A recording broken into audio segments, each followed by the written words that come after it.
नमस्कार दोस्तों, स्वागत है माइनिंग विला यूट्यूब चैनल में आप सभी का। अगर आप चैनल में नए होंगे तो चैनल को सब्सक्राइब कर लें और वीडियो अच्छा लगे तो लाइक जरूर करें। तो CEAR हम लोग पढ़ रहे थे, जो कि 2023 नया अपडेट होके आया हुआ है। तो अभी तक हम लोगों ने क्या किया है, प्रीवियस क्लास में रेगुलेशन नंबर 1 से लेकर 20 तक कंप्लीट हो चुका है। इसको आप देख सकते हैं, इस चैनल में आपको मिल जाएगा। और आज की जो क्लास होने वाली है, इसके आगे देखेंगे हम लोग। नेक्स्ट रेगुलेशन जो भी होने वाले हैं उसको देखेंगे।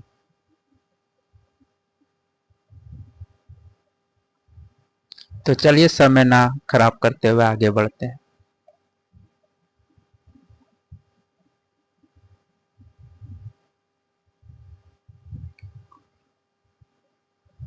तो 20 तक जो है कंप्लीट हो चुका था। तो 21 इसमें हम लोग देखते हैं कि रेगुलेशन नंबर 21 में क्या दिया गया है। Handling of electric supply lines and एपराटस। आपका जो भी इलेक्ट्रिकल सप्लाई लाइंस है और उसके एपराटस है, उसको आप हैंडल किस तरह से करेंगे, इस रेगुलेशन में आपको बताया गया है। तो प्रिकॉशन कुछ लेने हैं before handling. Safety precautions before handling, वो कौन से प्रिकॉशंस है? डिस्चार्ज द कंडक्टर या एपराटस इलेक्ट्रिक यूजिंग अर्थिंग या अदर सुटेबल मेथड। जो भी अदर सुटेबल मेथड यूज कर रहे हैं या फिर अर्थिंग कर रहे हैं या कोई भी इलेक्ट्रिकल एपराटस यूज कर रहे हैं, सबसे पहले आपको डिस्चार्ज कर देना है। किसको? कंडक्टर को डिस्चार्ज कर देना है। प्रिवेंट एक्सीडेंटल या inadvertent charging of the conductor या apparatus ड्यूरिंग वर्क। अब जब भी काम कर रहे हैं इलेक्ट्रिसिटी पे, तो सबसे पहले जो है कि एक्सीडेंट से बचाने के लिए जो भी उसमें चार्ज है, यानी कि current supply of the conductor, उसको पहले बंद करना है। कंडक्टर में क्या बहती है? इलेक्ट्रिसिटी बहती है। तो आप काम के दौरान अगर उसमें इलेक्ट्रिसिटी फ्लो करवाएंगे तो क्या होगा? एक्सीडेंट होगा। तो उससे बचने के लिए पहले उसको कट करें, फिर आगे का प्रोसेस करें। उसके बाद लिखा है follow safety procedure as per relevant standard. जो भी स्टैंडर्ड आपको इस बुक में बताया गया, उसके हिसाब से ही आप सेफ्टी को लेना है और आगे बढ़ना है। PP and tool. PP personal protective equipment.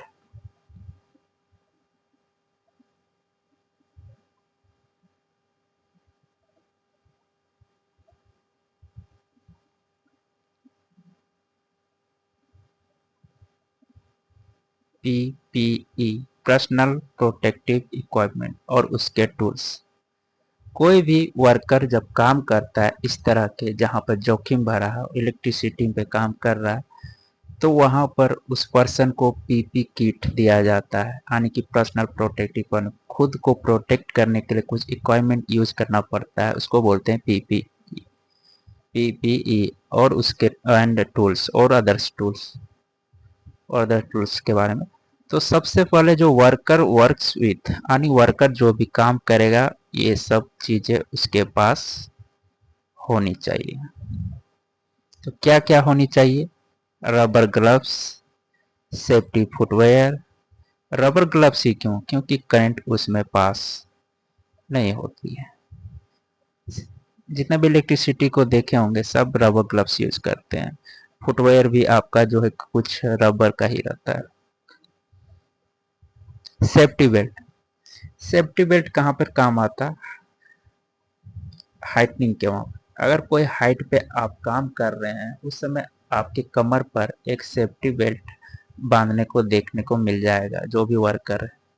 कोई भी वर्कर इलेक्ट्रिसिटी काम कर रहा हो या कुछ और अदर्स काम कर रहा हो जिसका काम कुछ हाइट पे हो सरफेस से, ये मान लीजिए सरफेस से अगर वर्कर यहाँ काम कर रहा है तो इस बंदे को एक सेफ्टी बेल्ट से बांध दिया जाता है कमर में, ताकि अगर वो वर्कर गिरे नीचे तो सेफ्टी बेल्ट से वो यहाँ पर स्टे हो जाए, झूल जाए इस तरह से, और उसको कोई भी नुकसान ना हो, यानी एक्सीडेंट से बचा जा सकता है। तो उसी को सेफ्टी बेल्ट हम लोग इसीलिए यूज करते हैं।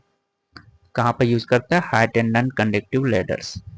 अब ये लेडर्स का है सीढ़ियाँ, लेडर्स मतलब सीढ़ियाँ। नॉन कंडक्टिव जो कि जहाँ पर करंट नहीं पास होता है, जैसे बांस, बेम्बो, लकड़ी, ये सब लेडर्स होते हैं जिसमें करंट फ्लो नहीं हो सकती है। Earthing device, helmet. Earthing device भी उसके साथ होना चाहिए, हेलमेट भी रहेगा तो बहुत बढ़िया है, सर को बचाएगा। दी टेस्टर, टेस्टर तो रहना ही पड़ेगा, नहीं तो फिर वो टेस्ट कैसे करेगा, है ना। वोल्टेज डिटेक्टर भी होना चाहिए। And hand tools and others में हेल्ड टूल, हाथ में कुछ टूल्स होने चाहिए जो कि अदर काम्स के लिए यूज किए जा सकते हैं, और वो डिपेंड करता है कि कौन सा टूल है क्या काम करता है। Additional device which protect mechanical and electrical injury, कुछ अलग डिवाइस भी लेके हो जाएगा जो कि प्रोटेक्ट करेगा मैकेनिकल या तो इलेक्ट्रिकल इंजरी से। All PP and tool must confirm to be in good working condition. सबसे अहम बात, आप जो पीपीपी यूज कर रहे हैं वो वर्किंग कंडीशन में है कि नहीं। मान लीजिए ग्लव्स ही यूज करा, पता चला ग्लव्स में होल है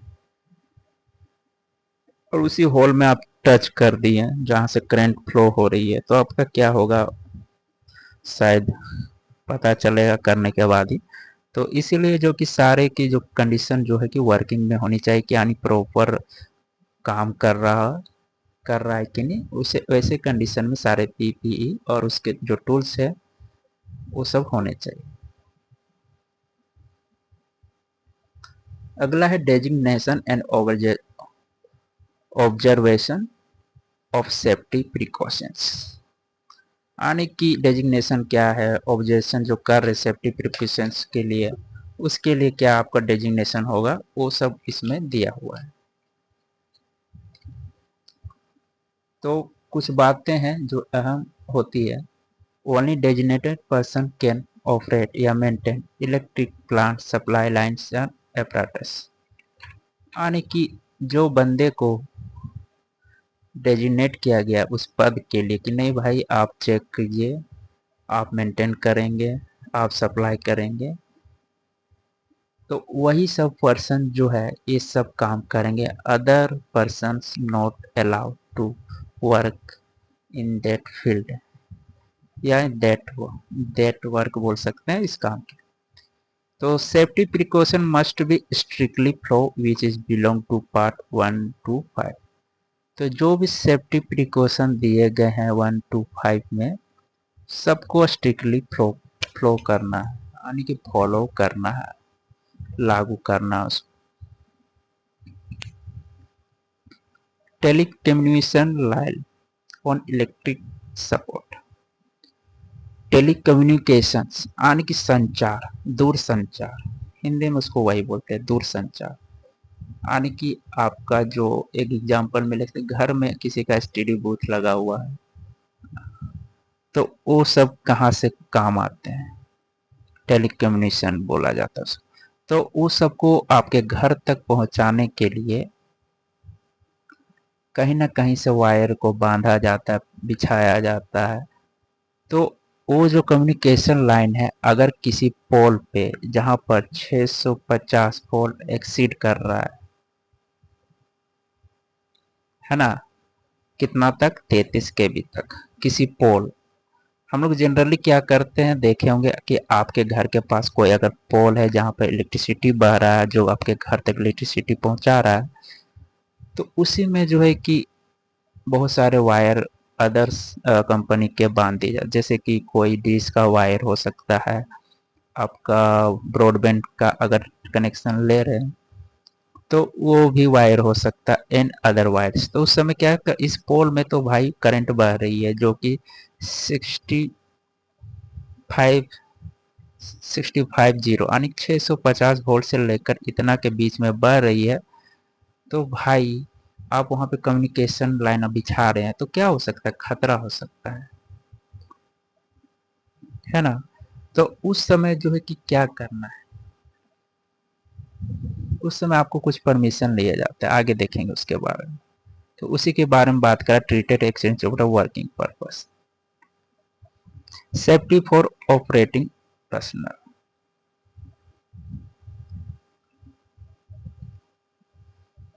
तो कुछ और सेफ्टी है जो ऑपरेटिंग के दौरान लिए जाएंगे। Non current carrying metal parts, जिस मेटल पे आपका करंट नहीं बह रहा है, ऑफ स्विच गियर का जो हो सकता है, and control panel must be properly अर्थ, जिसमें करंट नहीं बह रहा है या उसका कंट्रोल पैनल, उसको प्रॉपरली अर्थ किया जाए। अर्थ का बहुत बहुत ही बढ़िया बोला जा सकते हैं तो बेनिफिट है कि वो करंट को आपके बॉडी पे नहीं जाके तुरंत सरफेस, अर्थ सरफेस में जाके डिस्चार्ज करता है, जिससे कि काफी नुकसान होने से बचते हैं लोग, है ना। करंट उसको नहीं लग रही तो काफी हद तक उसको नुकसान होने से बच रही है, आने की आपकी जिंदगी बचा सकती है। सीधा सिंपल बोले तो लाइफ लाइफ रिस्क को कम कर देती है।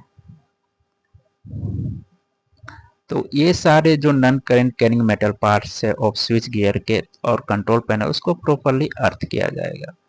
इंसुलेटिंग फ्लोर या mat must be provided in front and rear of panels for safety during operation maintenance या टेस्टिंग। जब भी ऑपरेशन किया जाएगा, मेंटेनेंस किया जाएगा, टेस्टिंग किया जाएगा कोई भी वायर को, तो उसको क्या करना है, इंसुलेटिंग फ्लोर या मैट प्रोवाइड करना है आगे और पीछे ऑफ द पैनल। पैनल को आप खोलते समय क्या करना है, इंसुलेटिंग मटेरियल यानी कि कोई मैट बिछा दीजिए, कोई इंसुलेटिंग मटेरियल तो उसको बिछा दीजिए। तो इस तरह से हम लोग और भी एडिशनल सेफ्टी प्रिकॉशन लेते हैं। All panel must be painted with clear identification describe on the front and rear. जितने भी पैनल है उसको पेंट कर दिया जाएगा, और कि वो पैनल का जो भी करंट फ्लो हो रहा है, जो भी उसका डाटा है, वो क्लियर दिखना चाहिए पेंट करने के बाद भी।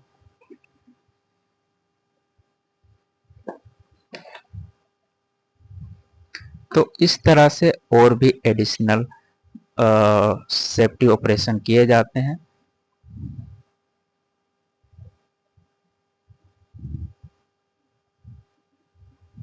रेगुलेशन नंबर 30 में आपको क्या बोला गया है, display of instructions for resuscitations of person suffering from electric shocks। अगर कोई पर्सन इलेक्ट्रिक शॉक से सफर कर रहा है तो उस समय आपको इंस्ट्रक्शन और रिसेप्शन पर्सन को क्या मिलना चाहिए, क्या देना चाहिए, वो सब बातें इसमें बताया गया है।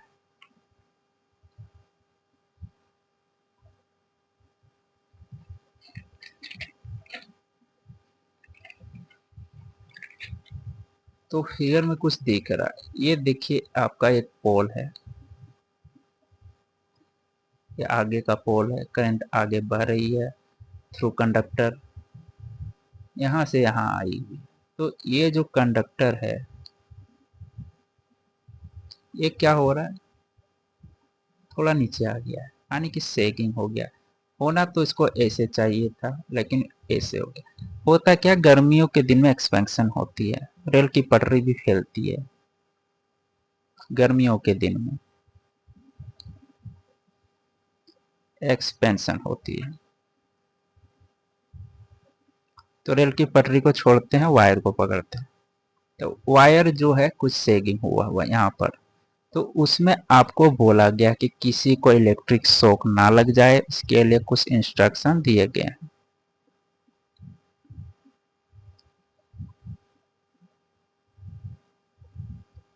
हाँ, यहाँ पे मैंने थोड़ा सा लगता है दिक्कत हो गया था। तो इलेक्ट्रिक शॉक ना लगे उसके लिए क्या प्रिकॉशंस है, यहाँ पर हम लोग समझेंगे।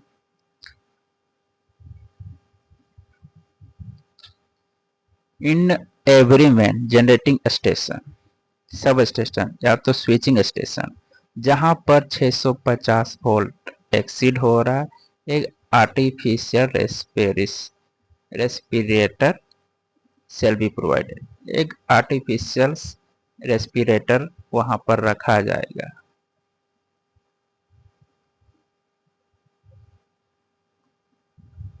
एक इक्वाइपमेंट है, shall be provided and kept in good working condition. जहां भी 650 वोल्ट का लेन देन हो रहा है, स्विचिंग हो रहा है, या सब स्टेशन में है बह रही है, या जनरेशन हो रहा है, यानी कि वहां पर जनरेट किया जा रहा है, तो वहां पर एक आर्टिफिशियल रेस्पिरेटर रखा जाएगा। अगर overhead line crossing and haul road, mines में क्या है, होल रोड है, होल रोड है जहां पर सारे मशीनरी आते जाते हैं, डंपर्स है और अदर्स रॉक्स वगैरह वगैरह जो भी मशीन्स वहां पर चल रही है, यानी कि HEMM बोलते हैं, वहां पर ओपन कास्ट में HEMM हो जाती है, हैवी अर्थ मूविंग मशीनरी। वो तुम लोग ओपन कास्ट में क्लियर अच्छे से करेंगे क्या है।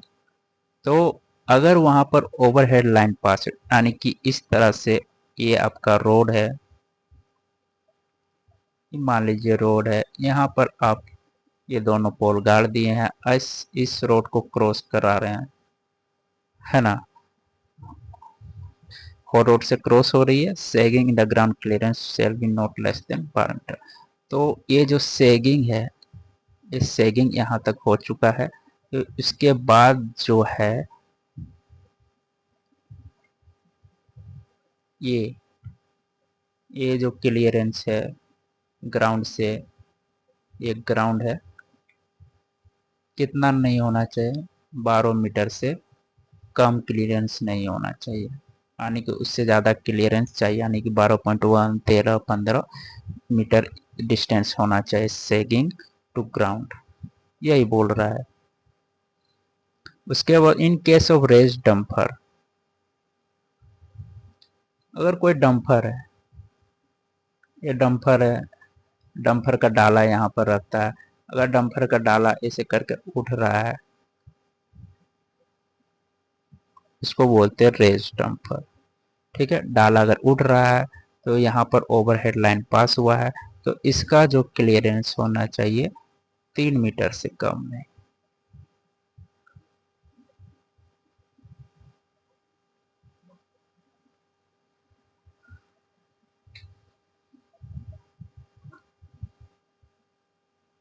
अब बात करते हैं breaking strength, not less than 350 kg।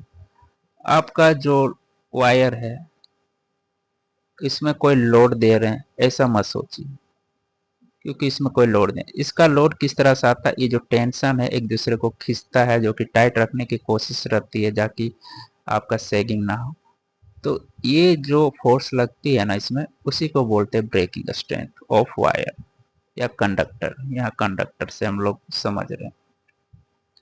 तो उसका क्या है, not less than 350 kg if it is low voltage wire. अगर लो वोल्टेज वायर है तो 150 kg से कम नहीं। अब हाई वोल्टेज क्या है, लो वोल्टेज क्या है, जब ये वीडियो कंप्लीट होगी ना पूरा बुक, उसके बाद आपको कुछ MCQ मिलेंगे, कुछ क्या पूरे ही मिलेंगे, जितने मिलेंगे उतने सफिशियंट है। अगर आप ये सब नहीं भी देखना चाहते हैं वीडियो, या नहीं देखे होंगे और रट्टू तोता है, नहीं समझना चाहते हैं, तो फिर सिर्फ एक वीडियो पर ही आपको सारा ज्ञान मिल जाएगा। ज्ञान क्या, आपको 1 या 2 नंबर दे के जाएगा, जो कि हर साल 1 या 2 मार्क्स के आते ही आते हैं इससे। तो ये सब अगर नहीं देखते हैं, आपको अगर बोरिंग लगता है, जो कि है भी बोरिंग, क्योंकि पूरा का पूरा जो है कि थ्योरी बेस्ड है, तो वो लास्ट वीडियो आप देख के अपना इसको प्रिपरेशन पूरा कर सकते हैं। तो ठीक है, उस पर ध्यान दीजिएगा, इस पर नहीं देते हैं तो। अब बात करते हैं stay wire. It is attached to the pole in opposite direction. यहाँ फिगर में कुछ दिखा हुआ है, स्टे वायर ही है। ये आपका पोल है, पोल को आगे बढ़ा रहे हैं।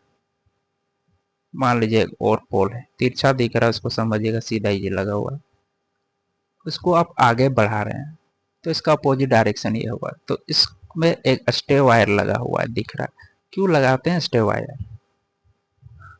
ये आपका जो पोल है आगे बढ़ रहा, ये जो वायर है फुल्ली टाइट है, तो ये वायर क्या है, पोल को खींचता है। तो उसको इक्विलिब्रियम में रखने के लिए, अगर फिजिक्स के स्टूडेंट होंगे तो इक्विलिब्रियम अच्छा से समझ में आएगा। ये वर्ड यहाँ पर यूज कर रहे हैं ताकि अच्छे समझ में, यानी कि इसको ना इधर जाए ना इधर जाए, ये पोल इसको स्टैंड अप कर दे एक जगह पे, यानी इक्विलिब्रियम बोलते हैं इसको। उसके लिए स्टे वायर यहाँ पर यूज किया जाता है। उसके बाद इसमें बोला गया अर्थ या इंसुलेटर अपॉन हाइट। अगर ये ग्राउंड है तो यहाँ से कुछ हाइट क्रिएट होगी, मान लेते हैं यहाँ पर 3 मीटर हो जाता है, तो यहाँ पर कुछ बच्चे कुछ लोग जो कि टच कर देते हैं, जो कि कुछ होता नहीं, हम भी टच किए हैं बहुत बार। सोचते थे पहले कि शायद करंट लगेगी, लगती नहीं है, लेकिन क्योंकि इसको इस तरह से अरेंज किया जाता है ना कि जानते हैं बच्चे जो कोई ना कोई गाय बैल जानवर इसको टच कर सकता है, तो इसको ऐसा अरेंज किया जाता है कि इसमें करंट फ्लो नहीं होती है ना। तो फिर भी जो कि नहीं होती है तो इंस्ट्रक्शन दिए गए हैं कि उसको जो है कि इंसुलेटेड किया जाएगा। किधर इंसुलेटेड, इंसुलेटेड, हाँ 3 मीटर है, इसको 3 मीटर लिखें। इंसुलेटेड किया जाएगा और अर्थ किया जाएगा ताकि जो भी इसको टच करे उसको कोई नुकसान ना हो। गेट इन बॉक्स, ये आपका बहुत इंपॉर्टेंट इक्विपमेंट है बोल सकते हैं इसको, क्योंकि माइंस में बिना गेट इन बॉक्स के कोई भी सप्लाई आगे नहीं बढ़ती डायरेक्ट मशीनरी में। अगर कोई मशीनरी चलाना चाहते हैं तो गेट इन बॉक्स में पहले जाएगा सप्लाई, उसके बाद ही कोई मशीनरी में जाएगा वहां से। तो इसको जो है फ्लेम प्रूफ बनाया जाता है। फ्लेम प्रूफ, माइंस में फ्लेम प्रूफ सारे रिक्वायरमेंट ही रहते हैं ज़्यादातर। डिग्री 1 में कुछ एक्सेप्शंस दिया गया है, उसको अंडरग्राउंड में देखेंगे। ओपन कास्ट में तो चलता है थोड़ा मोड़ा, अंडरग्राउंड में फ्लेम प्रूफ ही चाहिए। ठीक है, द गैप बिटवीन फ्लेंजेस, अब ये flanges shall not be more than 5 mm। ये फ्लेंजेस क्या है, इतना बड़ा मशीनरी है, कहीं ना कहीं दो तारों को, दो इक्वायरमेंट को एक दूसरे से जोड़ेंगे ताकि यहाँ का जो करंट यहाँ पास होगा ही। तो अगर दो इक्वायरमेंट यहाँ जुड़ रहे हैं, दो पाइप जुड़ रहे हैं या दो कोई अदर्स चीज समझ सकते हैं, अगर जुड़ रहे हैं तो यहाँ पर अगर इसको जोड़ रहे हैं तो इसमें अगर कुछ गैप बनेगा जो कि 5 mm से ज़्यादा नहीं गैप होना चाहिए, ताकि फ्लेम प्रूफ हमारा बना रहे। यही स्टैंडर्ड दिया हुआ है।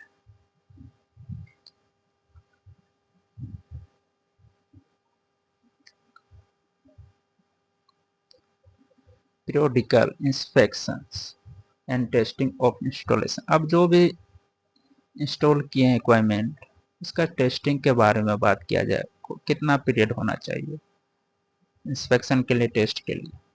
तो सबसे पहले कौन इसको करेगा, इलेक्ट्रिकल इंस्पेक्टर करेगा। कब करेगा, एबव द नोटिफाइड वोल्टेज। अब नोटिफाइड वोल्टेज है क्या, या प्रॉपरली कुछ बुक में दिया गया नहीं है इस जगह पर, हो सकता है कहीं और आगे दिया होगा। तो सबका एक स्टैंडर्ड होता है। इंडिया का शायद 11 kV है जो कि नोटिफाइड है, उससे ऊपर जो है कि आपको इलेक्ट्रिकल इंस्पेक्टर, तो 11 kV मान के यहाँ चलते हैं। अगर बुक्स में कहीं मिलती है तो उसको डिस्कस अच्छे से करेंगे, नहीं मिलती है तो वह समझ लीजिए आपसे इसी तरह के क्वेश्चन पूछेंगे, जब कुछ लिखा है नहीं तो क्या ही पूछेगा वो। ठीक है, electrical inspector above the notified voltage, जो भी नोटिफाइड वोल्टेज है उससे अगर ऊंचा पाया जाता है, यानी उससे ज्यादा पाया जाता है, तो इलेक्ट्रिकल इंस्पेक्टर ही इंस्पेक्ट करेगा। द ओनर सप्लायर या consumer must self certify the installation below equal to the, अगर बिलो होता है नोटिफाई वोल्टेज से या इक्वल होता है तो उस समय ये सारे बंदे भी सेल्फ सर्टिफाई कर सकते हैं, जैसे कि ओनर सप्लायर या जो इसको कंज्यूम कर रहा है। पीरियड क्या होगी, set by appropriate government and which is not exceed 5 year. इसको सेट किया जाएगा कि गवर्नमेंट द्वारा, कौन गवर्नमेंट, जो उसके अंडर आता है, जो भी माइंस चला रहे हैं उस माइंस के अंदर कौन सा गवर्नमेंट आती है वही गवर्नमेंट को बोलते हैं अप्रोप्राइट गवर्नमेंट। वही सेट करेगा जो कि 5 ईयर से ज्यादा नहीं होना चाहिए, 5 ईयर के अंदर ही होना चाहिए। सेल्फ सर्टिफिकेशन प्रोसेस, खुद से सेटिस्फाई करने के कुछ process. Self certification process be self inspected and certified by the owner supplier consumer. Owner supplier consumer खुद से सेटिस्फाई या इंस्पेक्ट कर सकता है। ये report to a report of self certification must be submitted to the electrical inspector. जो भी आपने इंस्पेक्ट किया है उसको किसको देना है, इलेक्ट्रिकल इंस्पेक्टर को देना पड़ेगा। कौन से फॉर्म में, 1, 2, 3 या 4, जो कि आपके शेड्यूल 2 में आते हैं।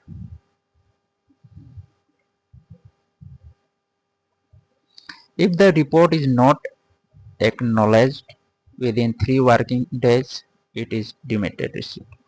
जो आप रिपोर्ट भेज रहे हैं इलेक्ट्रिकल इंस्पेक्टर को, अगर 3 दिन के अंदर उसका कुछ भी नोटिफिकेशन नहीं आता है कि हो सकता है कि नोटिफिकेशन आ जाए, चलिए शुरुआत करते हैं कि नोटिफिकेशन आ जाए, उसके बाद नहीं आने का रीजन जानते हैं। अगर नोटिफिकेशन आता है तो क्या नोटिफिकेशन भेजेगा वो, आपने जो इंस्पेक्ट किए हैं इसमें कुछ गलतियां हैं, ये इतना नहीं होना चाहिए, इससे ज़्यादा दिख रहा, कम दिख रहा, ये सब नोटिफिकेशन भेजे। अगर नहीं इस तरह का कुछ नोटिफिकेशन तो समझ लीजिए आप जो भी इंस्पेक्शन किए वो बिल्कुल करेक्ट है, इसलिए आपको नहीं भेजा है। 3 दिन के अंदर आपको इंतजार करना, दिया तो ठीक है, बहुत बढ़िया, उस पर आप अमन कीजिए, नहीं दिया तो और बढ़िया, अरे यार हम तो सब सही करके भेजे तो वेरी गुड, वही सब वर्कर को फिक्स करवाएंगे।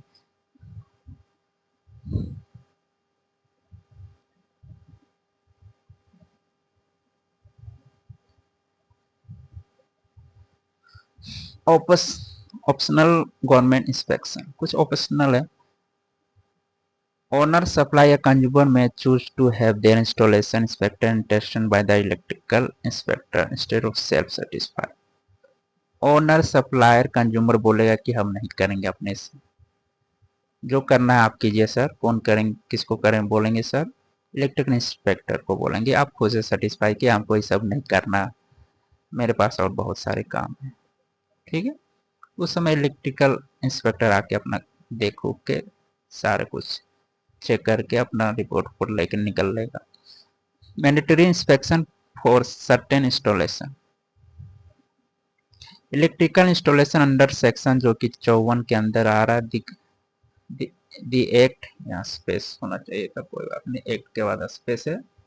The act must be inspected by the electrical inspector. जो भी सेक्शन 54 के अंदर आते हैं उसको जो है इलेक्ट्रिकल इंस्पेक्टर ही इंस्पेक्ट करेगा। एक क्लियर बात लिखा गया, ये एक बहुत बड़ा क्वेश्चन एराइज होता है यहाँ पर, जो कि एग्जाम में पूछे जा सकते हैं, कि बोल देगा कि सेक्शन 54 के अंदर जितने भी इलेक्ट्रिकल इक्विपमेंट अपराटस आते हैं उसको कौन इंस्पेक्ट करेगा, ओनर, एजेंट, कंज्यूमर और इलेक्ट्रिकल इंस्पेक्टर। तो आपको यही करना पड़ेगा, ठीक, ठीक है। अब सप्लायर का रोल क्या होगा इंस्पेक्शन में, if directed by the government तो सप्लायर मस्ट क्या, सप्लायर क्या करेगा,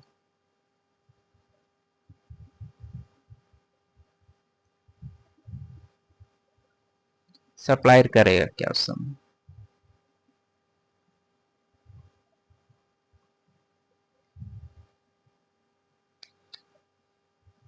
इंस्पेक्ट करेगा, टेस्ट करेगा, इंस्टॉलेशन करेगा, report the condition to the consumer and submit a copy to the electrical inspector. ये सारे रोल जो है आपको सप्लायर के रोल है ना। क्या करेगा, इंस्पेक्ट करेगा, टेस्ट करेगा, इंस्टॉलेशन करेगा, उसके बाद जो भी कंडीशन पाया जाता है उसको कंज्यूमर को देगा कि ऐसा ऐसा कंडीशन ठीक है, यहाँ पर कुछ करना पड़ेगा, इसको बेटर करने के लिए ये चलेगा, इतना दिन तक चलेगा, ये सब कंज्यूमर को बताएगा।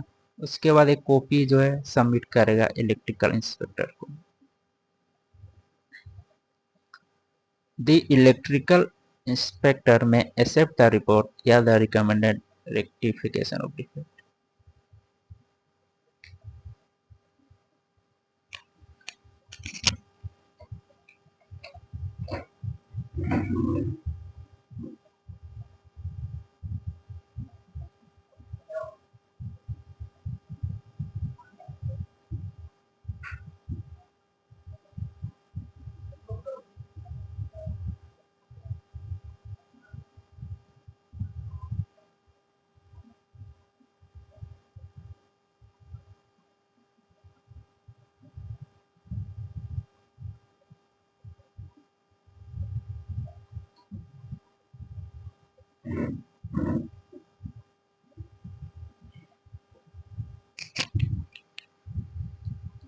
तो वो यहाँ पर थे, यहाँ तक हो गया था कंज्यूमर सबमिट कॉपी। चलिए सबमिट करेगा कॉपी इलेक्ट्रिकल इंस्पेक्टर को। उसके बाद इलेक्ट्रिकल इंस्पेक्टर क्या कर सकता है, जो कॉपी अब दिए हैं उसको जांचेगा, अगर उसमें कुछ पाया जाता है कि जो कि स्टैंडर्ड के हिसाब से नहीं है उस रिपोर्ट में, तो उसको क्या बोलेगा कि अब फिर से इसको ठीक करके रेक्टिफिकेशन कीजिए उस डिफेक्ट को, है ना, वो बोल सकता है इस तरह से। अब रेक्टिफिकेशन ऑफ डिफेक्ट में क्या है, owner must rectify defect identify in the electrical inspector पर with in the specified time. तो एक टाइम है जो स्पेसिफाई किया गया है, जो कि 48 घंटा है। नोटिस आपको जब नोटिस मिल गया उसके बाद का जो पीरियड 48 घंटा होगा वो आएगा स्पेसिफाइड टाइम में। तो उसके अंदर जो भी डिफेक्ट बोला है इलेक्ट्रिकल इंस्पेक्टर, उसको जो है कि क्लियर करना है ओनर को। Disconnection is halted if an appeal is filed under section 162 and stay order। अगर इस दौरान के अंदर ओनर अगर नहीं कर पाता है उसका उस प्रॉब्लम को सॉल्व, या ओनर समझता है कि नहीं मेरा ठीक है, आप जो बोल रहे हैं वो हम नहीं करने वाले हैं, तो उस समय जो है कि डिस्कनेक्शन का ऑर्डर दे सकता है कि आप डिस्कनेक्ट कीजिए पहले इसको, ये हार्मफुल है, हम कुछ नहीं जानते। उस समय ओनर क्या करेगा, अपील कर सकता है सेक्शन 162 उसके अंदर 2 के तहत स्टे ऑर्डर ले सकता है। यानी कोर्ट उट का झंझट है यहाँ पर, स्टे ऑर्डर वहीं से ही तो मिलता है ना। तो ओनर चाहेगा तो आगे को प्रोसेस को ना मानते हुए वो अपील कर देगा और स्टे ऑर्डर ले लेगा कि आप जो ऑर्डर दिया इसको स्टे करिए, फिर इसमें वेरिफिकेशन होगा, प्रोसेस होंगे, जांचें होगी, बहुत कुछ होंगी।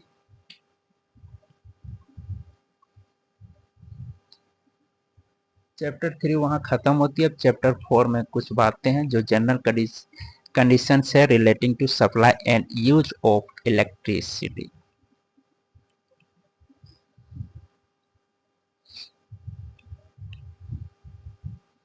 तो 35 में क्या है, precaution against leakage before connection. Leakage leakage यहाँ क्या लीकेज होगा, करंट ही तो लीकेज होगा।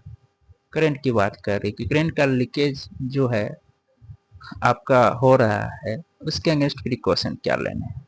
आप जब कनेक्शन कर रहे उससे पहले आपको प्रिकॉशन कुछ लेने पड़ेंगे, है ना। The supplier must supply shall not be connected until the test of it. जो भी सप्लायर है कनेक्शन नहीं करेगा जब तक लीकेज का टेस्ट ना हो जाए। और ये जो टेस्ट जो होता है ना मेगर मशीन से होती है, ये जो दिख रहा है ना आपको, ये है megger machine.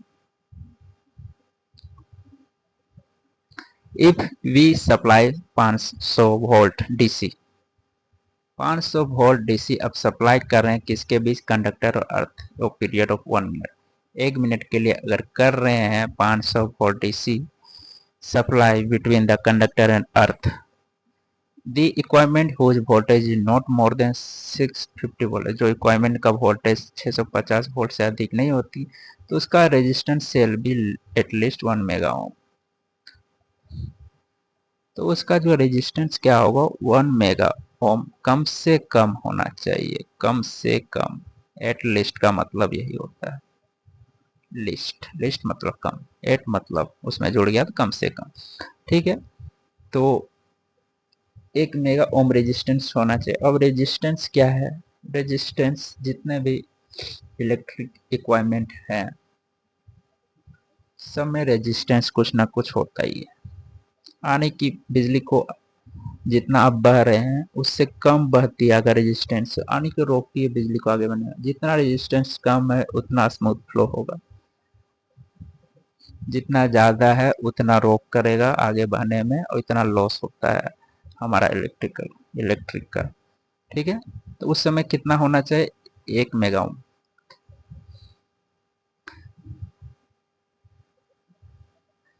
If we supply 2.5 kilo volt, ये तो 500 वोल्ट सप्लाई हो रहा था, अब बात करते हैं 2.5 kilo volt DC between the same है। इफ 1 मिनट तक सप्लाई कर रहे हैं तो इन द इक्वाइपमेंट कुछ वोल्टेज मोर देन, जिसका वोल्टेज 650 है लेकिन लेस देन है 33 केबी से, देन रेजिस्टेंस सेल भी एटलीस्ट 5 मेगा ओम। दो कंडीशन दिए हुए हैं जिसमें से दोनों के दोनों, इसमें 500 वोल्ट था, इसमें 2.5 किलो वोल्ट है, 1 मिनट है, दोनों में सेम है। यहाँ पर आके चेंज होती है, यहाँ पर थोड़ा सा चेंज, जैसे 650 वोल्ट से ज़्यादा है यहाँ पर, और जो कि 33 के भी से ज़्यादा नहीं होना चाहिए। तो उस समय 5 मेगा ओम है और यहाँ 1 मेगा ओम, ये भी काफ़ी अच्छा क्वेश्चन बनता है यहाँ पर, उसको भी हम लोग एमसीक्यू में देखेंगे। The resistance offer by cable to path of the leakage current called insulation resistance, एक छोटा सा डिफिनेशन। सप्लायर रिस्पॉन्सिबिलिटी, सप्लायर जो है उसका रिस्पॉन्सिबिलिटी क्या होगा,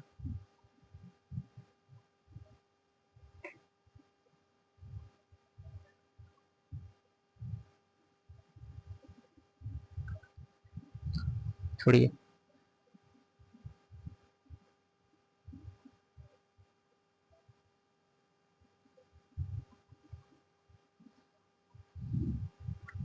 before connecting electricity to N applicant premises, connection से पहले आप जिसको भी दे रहे हैं उस permission the supplier must be ensure, supplier ensure होगा there is no harmful leakage, यानी कि जिसको भी आप कनेक्शन दे रहे हो उससे पहले आपको इंश्योर होना पड़ेगा कि आपका जो भी लीकेज है वो हार्मफुल लीकेज नहीं है, कुछ ना कुछ लीकेज तो होंगे। दी फ्रॉम द इंस्टॉलेशन जो कि 1 मेगा 5 मेगा ये सब दिया वो लीकेज ही था। तो from the installation as per 11 standard में जो भी दिया हुआ है, पता नहीं लिख तो नहीं रहा है कुछ, चलिए इसे तो लास्ट है। अब बात करते हैं declining connection, connection do not want to give, अगर कोई कनेक्शन नहीं देना चाह रहा है तो उस समय क्या है, if the supplier decide to not make the connection due to safety concerns, मैं इसमें कनेक्शन मांग रहा है कि नहीं आप यहाँ कनेक्शन दीजिए, और वहां पर जो है कि सप्लायर कनेक्शन देने के लिए तैयार नहीं है, क्यों, due to safety concern, mines वाला बोल रहा है कि नहीं हमको चाहिए तो चाहिए, आप समझिए वो सब। तो उस समय वो क्या करेगा, the supplier must inform the applicant in writing explaining the reason for declining the, तो बोले हम नहीं देंगे भाई, ये लीजिए रिटर्न में ये सब प्रॉब्लम है, हम नहीं देंगे, मतलब नहीं देंगे, उस समय आपका सप्लायर रिटर्न में दे देगा। तो आज का वीडियो का यही अंत करते हैं, मिलेंगे नेक्स्ट वीडियो में, बने रहें इस यूट्यूब चैनल में।